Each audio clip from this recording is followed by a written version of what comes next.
You ask Tiger to solve. This deals with linear equations with one unknown.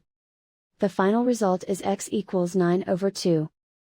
Let's solve it step by step. Group all x terms on the left side of the equation. Subtract 2x from both sides. Group like terms. Simplify the arithmetic.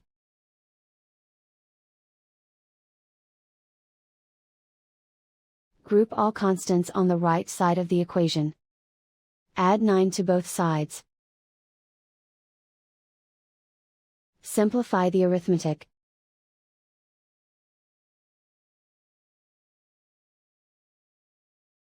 Isolate the x.